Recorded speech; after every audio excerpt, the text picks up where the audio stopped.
तो ये वीडियो रहने वाली है UFC 305 की प्रिडिक्शन वीडियो, जहां पर जल्दी से अगर इस कार्ड के बारे में बात करें तो ओवरऑल ये पूरा कार्ड एक अच्छा कार्ड है, जहां पर मेन कार्ड के साथ इसका प्रीलिम कार्ड भी एंटरटेनिंग है। यहां पर हमें गिलबर्ट बर्न्स के ब्रदर हर्बर्ट बर्न्स की फाइट देखने को मिलेगी एंड ऑल्सो जॉनी वॉकर का भाई वॉल्टर वॉकर की फाइट भी इस प्रीलिम कार्ड की मेन इवेंट है, जहां पर उसकी फाइट होने वाली है जस्टिन टाफा के साथ। तो ये ऑलमोस्ट गारंटी लगा के चलो कि इस फाइट में हमें नॉकआउट देखने को मिलेगा। But I think so prelim card की जो सबसे बेस्ट फाइट रहने वाली है वो फेदरवेट डिवीजन की है, जहां पर जोशुआ कुलिबाओ की फाइट है रिकार्डो रैमोस के साथ। ऑल्सो मैं यहां पर मेंशन करना भूल गया कि ये कार्ड सिर्फ कंसिस्ट करता है 12 फाइट्स का, तो होपफुली सारी फाइट्स डिलीवर करें। जहां पर हम मेन कार्ड की प्रिडिक्शन पर आते हैं और स्टार्ट करते हैं मेन कार्ड के ओपनर फाइट से, जहां पर ये फाइट होने वाली है वेल्टरवेट डिवीजन फाइटर्स ली जिंग लियोंग और कार्लोस प्रैटिस के बीच में। तो अप्रोक्सीमेटली 2 सालों के बाद ली जिंग लियोंग अपना कमबैक कर रहा है, जहां पर उसकी फाइट होने वाली है एक अपकमिंग फाइटर कार्लोस प्रेटिस के साथ, और रिटर्न में उसके लिए ये फाइट आई थिंक सो बहुत ही ज्यादा टफ है। जहां पर इस फाइट में मेरी प्रिडिक्शन है Carlos Prates to win by second round knockout. Li Jingliang अब एक यंग फाइटर नहीं रहा है, वो ऑलमोस्ट 2 सालों के बाद अपना कमबैक कर रहा है, जहां पर उसकी इंजरी सबसे मेन है क्योंकि उसने अपनी बैक को ब्रेक कर लिया था। तो ऐसी इंजरी के बाद I don't think so Li Jingliang अपनी फाइट को इंप्रूव कर पाया होगा। वेयरएज उसके ओपोनेंट कार्लोस प्रेटिस के बारे में बात करें तो ये फाइटर ने अपनी गेम को बहुत ज्यादा इंप्रूव किया है, जहां पर अर्ली अगर हम कार्लोस के करियर को देखें तो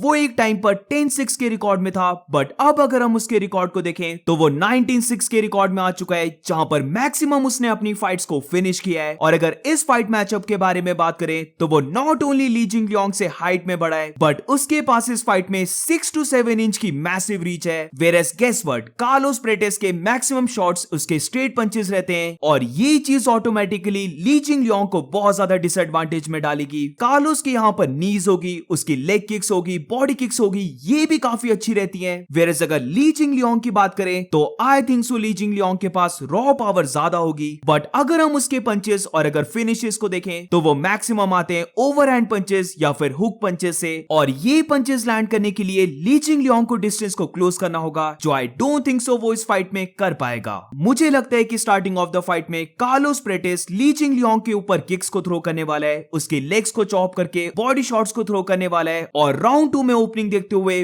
वो ली जिंग लियोंग को फिनिश करने वाला है। वेयरएज अब moving on to the next fight, तो ये फाइट है हेवीवेट डिवीजन की, और एक काफी इंटरेस्टिंग फाइट है क्योंकि ये फाइट होने वाली है टाइटो इवासा वर्सेस जायर ज़ीनियो रोज़ेनस्ट्राइक के बीच में। अब टू बी ऑनेस्ट मेरा काफी मन है कि मैं टाइटो इवासा को पिक करूं, बट रिसेंटली उसकी फाइट ने बहुत ज्यादा डिप डाउन किया है, जहां पर आई थिंक सो कि वो 4 या फिर 5 फाइट की लूजिंग स्ट्रीक पर है, और अनफॉर्चुनेटली आई डोंट थिंक सो कि टाइटो इवासा अपनी फाइट गेम को इंप्रूव कर पा रहा है। जहां पर जायर ज़ीनियो रोज़ेनस्ट्राइक के बारे में अगर बात करें तो वैसे तो ये फाइटर भी ज्यादा रिलायबल फाइटर नहीं है, बट जायर ज़ीनियो रोज़ेनस्ट्राइक का मैंने देखा है कि वो ज्यादा बेटर परफॉर्म करता है एक एग्रेसिव नॉकआउट फाइटर के अगेंस्ट जिसकी बॉडी शेप उसी के अराउंड रहती है। वेयरएज जो फाइटर ज्यादा एथलेटिक होते हैं उसे ग्राउंड में लेके जाते हैं, वहां पर जायर ज़ीनियो रोज़ेनस्ट्राइक बीट हो जाता है, बट टाइटो इवासा वैसा फाइटर नहीं है। वो ऑब्वियसली एक स्टैंड अप फाइटर है जो जायर ज़ीनियो रोज़ेनस्ट्राइक को नॉकआउट करने का देखेगा, और इसीलिए मुझे लगता है कि अपनी मूवमेंट को शो करते हुए जायर ज़ीनियो रोज़ेनस्ट्राइक इस फाइट को विन करने वाला है बाय यूनानिमस डिसीजन। शमील गाजिएव के साथ अपनी लास्ट फाइट में जायर ज़ीनियो रोज़ेनस्ट्राइक ने शो किया था कि वो कैसे एक एग्रेसिव फाइटर के साथ एक डिफरेंट अप्रोच लेकर फाइट कर सकता है, अपनी मूवमेंट को शो करते हुए और अपने ओपोनेंट से ज्यादा टेक्निकल रहकर वो फाइट को विन कर सकता है। और आई थिंक सो टाइटो इवासा के साथ भी सेम होने वाला है, जहां पर फॉर श्योर उसे टाइटो इवासा के वो बिग पंच को अवॉइड करना होगा, क्योंकि एट एनी गिवन टाइम अगर टाइटो इवासा उसके ऊपर कनेक्ट कर देता है तो काफी चांसेस रहेंगे कि जायर ज़ीनियो नॉकआउट हो जाए। इसीलिए उस हेवी पंच को अवॉइड करते हुए आई थिंक सो जायर ज़ीनियो रोज़ेनस्ट्राइक अपने किक्स को इन्वॉल्व करेगा, वो मे बी टाइटो इवासा को ग्राउंड में लेके जाए, जिसका जैसे हमें पता है कि टाइटो इवासा की ग्राउंड गेम बहुत ही ज्यादा वीक है, तो मे बी यहां पर वो टाइटो इवासा को ग्राउंड में लेके जाए, कंटिन्यूसली टेक्निकल रहकर अपने डिस्टेंस को मेंटेन रखे, और अल्टीमेटली इस फाइट को विन करे बाय यूनानिमस डिसीजन। और अब moving on to the next fight, तो ये फाइट है लाइटवेट डिवीजन की, जहां पर मैथेउस गैमरॉट की फाइट होने वाली है डैन हुकर के साथ। अब मैं फाइनली इस फाइटर का नाम सही ले रहा हूं, और लेना भी चाहिए क्योंकि आई थिंक सो क्लियरली मैथेउस गैमरॉट इस फाइट को विन करने वाला है बाय यूनानिमस डिसीजन, या फिर वो इस फाइट को विन करेगा बाय सबमिशन। सिर्फ एक चीज मैथेउस गैमरॉट को ये फाइट हरवा सकती है, और वो है उसकी अनरिलायबल चिन, जहां पर काफी बार पंच लेने के बाद उसकी चिन होल्ड नहीं कर पाती है और इसी के चलते वो काफी बार नॉकडाउन भी हुआ है। डैन हुकर के पास डेफिनेटली वो एबिलिटी है कि वो मैथेउस कैमरॉड के ऊपर एक बिग शॉट को लैंड करे और बेसिकली कैमरॉड को हर्ट करके उसे नॉकआउट कर दे। बट अगर ऐसा नहीं होता है तो आई डोंट थिंक सो और कोई एरिया है जहां पर डैन हुकर मैथेउस कैमरॉड को बीट कर सकता है। और बेसिकली यहां पर कैमरॉड अपनी चेन रेसलिंग को यूज करने वाला है, डैन हुकर को बार बार ग्राउंड में लेके जाने वाला है और अल्टीमेटली या तो फिर उसके ऊपर सबमिशन को लगा देगा या फिर जिसके सबसे ज्यादा चांसेस हैं यानी कि मैथेउस कैमरॉड इस फाइट को विन करे बाय यूनानिमस डिसीजन। तो जैसे जैसे ये फाइट राउंड 2 या फिर राउंड 3 में जाती रहेगी, डैन हुकर काफी टायर्ड होने लग पड़ेगा और उसके पंचेस में फिर उतनी पावर नहीं रहेगी। अब वैसे तो हमने नोटिस किया है कि कैमरॉड जब अपनी रेसलिंग को बहुत ज्यादा यूज करता है, लाइक उसने बेनील दारियुश के साथ किया था, तो वो भी लेटर राउंड में गैस आउट होने लग पड़ता है। क्योंकि ये फाइट ओनली 3 राउंड्स की है तो इसीलिए मैथेउस कैमरॉड को इतना ज्यादा वरी नहीं करना है कि वो अपने गैस टैंक को डिप्लीट कर देगा और बेसिकली फुल फोर्स से वो डैन हुकर के ऊपर लगातार टेकडाउन्स को शूट कर सकता है। Dan Hooker light weight division का एक काफी बड़ा फाइटर है तो ऑब्वियसली इस फाइट में भी उसके पास हाइट की एडवांटेज और 4 to 5 इंचेस की रीच एडवांटेज भी रहने वाली है। अगर तो डैन हुकर इस रीच को बहुत इफेक्टिवली यूज करे तो वो बेसिकली कैमरॉड को अपने जैब की हेल्प से डिस्टेंस के बाहर रख सकता है ताकि कैमरॉड को काफी दूर से टेकडाउन्स को शूट करना पड़े और यहाँ पर डैन हुकर को ज्यादा टाइम मिल जाएगा उन टेकडाउन्स को डिफेंड करने का। बट जैसे कि कैमरॉड एक चेन रेसलर है तो अगर उसके एक या फिर 2 टेकडाउन्स डिफेंड भी हो जाते हैं तो वो स्टिल टेकडाउन्स को शूट करने वाला है। वो फीट में ज्यादा फास्ट है डैन हुकर से और इसीलिए मुझे नहीं लगता कि डैन हुकर मैथेउस कैमरॉड के टेकडाउन्स को डिफेंड कर पाएगा और अल्टीमेटली मैथेउस कैमरॉड उसे ग्राउंड में लेके जाने वाला है और मोस्ट लाइकली फाइट को विन करने वाला है बाय यूनानिमस डिसीजन। बट अगर ग्राउंड में डैन हुकर अपनी बैक को गिव अप कर देता है तो मे बी कैमरॉड उसे चोक आउट भी कर दे। और अब moving on to the next fight, तो ये फाइट है 305 की को मेन इवेंट जहां पर फ्लाईवेट डिवीजन फाइटर्स काय कारा फ्रांस और स्टीव वर्सेक की एक दूसरे के साथ फाइट होने वाली है। अपनी लास्ट फाइट में जिस वजह से स्टीव वर्सेक ने एक कंट्रोवर्शियल लॉस लिया था जहां पर उसने बहुत ही अच्छी परफॉर्मेंस दी थी एलेजेंड्री पेंटोचा के अगेंस्ट और ऑलमोस्ट सबको अपनी परफॉर्मेंस से शॉक कर दिया था। बेसिकली ये शो किया था कि वो कितना ज्यादा टेक्निकल फाइटर है। आई थिंक सो इस फाइट में भी वो यही शो करने वाला है जहां पर इस को मेन इवेंट में मेरी पिक है Steve Versek to win by unanimous decision. अब आई लाइक काय कारा फ्रांस जहां पर वो अपनी हर एक फाइट को फिनिश करने का देखता है और वो डेफिनेटली इस फाइट में भी देखेगा। But I think so Steve Versek Kai Kara के लिए एक बहुत ही ज्यादा टेक्निकल फाइटर रहने वाला है जो अपनी हाइट और रीच के एडवांटेज लेकर बेसिकली काय कारा फ्रांस से डिस्टेंस को मेंटेन रखेगा और आई डोंट थिंक सो काय कारा फ्रांस स्टीव वर्सेक को कैच कर पाएगा। काय कारा फ्रांस को बहुत ट्रबल होगी वो डिस्टेंस को क्लोज करने की, बट अगर वो अपने डिस्टेंस को क्लोज कर लेता है तो वो डेफिनेटली बिग शॉट्स को लैंड कर सकता है जो मे बी स्टीव वर्सेक को नॉकडाउन या एटलीस्ट फिर उसे इतना हर्ट कर दे कि उसके बाद काय कारा फ्रांस इसके एडवांटेज लेकर राउंड को विन कर जाए। काय कारा के पास डेफिनेटली वो स्पीड के एडवांटेज है, बट अगर हम काय कारा फ्रांस की फाइट्स को देखें तो वो एक काफी वाइल्ड फाइटर है। उसके पास डेफिनेटली वो नॉकआउट पंच है, बट वो स्टीव वर्सेक के ऊपर लैंड करने के लिए उसे काफी ज्यादा डिस्टेंस को क्लोज करने की जरूरत पड़ेगी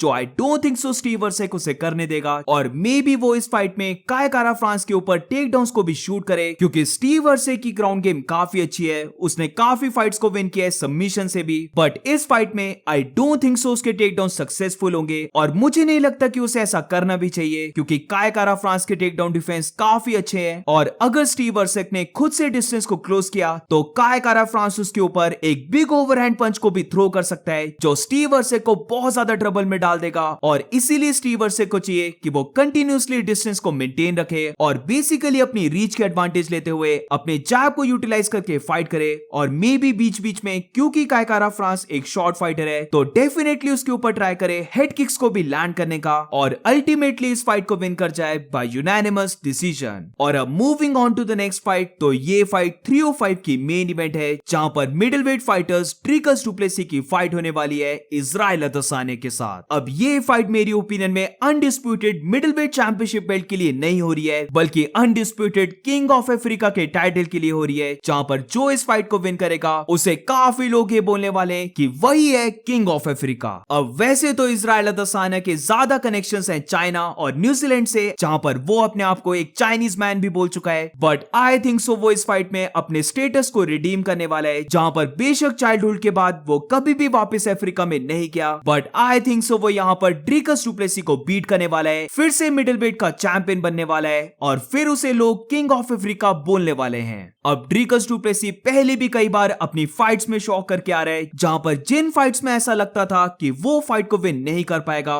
वो फाइट्स को विन करके आ रहा है। तो वो मे भी यहां पर इजराइल अदसानिया को भी बीट कर दे, बट मुझे लगता है ये करना उसके लिए बहुत मुश्किल होगा, क्योंकि जो उसका स्टाइल है वो लिटरली इजराइल अदसानिया के स्टाइल को कॉम्प्लीमेंट करता है। आई थिंक सो अदसानिया हमेशा की तरह वो काउंटर गेम खेलने वाला है, जहां पर वो ड्रिकस को अलाउ करने वाला है कि वो उसके ऊपर प्रेशर को डाले, अपने वाइल्ड पंचेस को थ्रो करे, ताकि राइट मोमेंट पर जैसी ही उसे अपॉर्चुनिटी मिले वो ड्रिकस को काउंटर कर सके और बेसिकली ड्रिकस को नॉकआउट या फिर बुरी तरह से हर्ट कर सके। तो इस फाइट में आई डोंट थिंक सो कि अदसानिया को अपने स्टाइल को चेंज करने की जरूरत है, जहां पर जैसे उसने एलेक्स परेरा, शॉन स्ट्रिकलैंड के साथ फाइट की थी, वो वैसे ही अगर यहां पर सेम फाइट करे और अपने काउंटर पंचेस पर रिलाई करे तो उसके काफी चांसेस होंगे फाइट को विन करने के। वेयरएज़ अगर ड्रिकस की बात करें तो फॉर श्योर यहां पर ड्रिकस अपनी नॉर्मल फाइटिंग गेम नहीं खेल सकता और उसे continuously through out the fight चाहिए कि वो अपनी फाइटिंग को मिक्स करे और इसके साथ वो अपनी फाइट में इंक्लूड करे टेक डाउन्स को भी।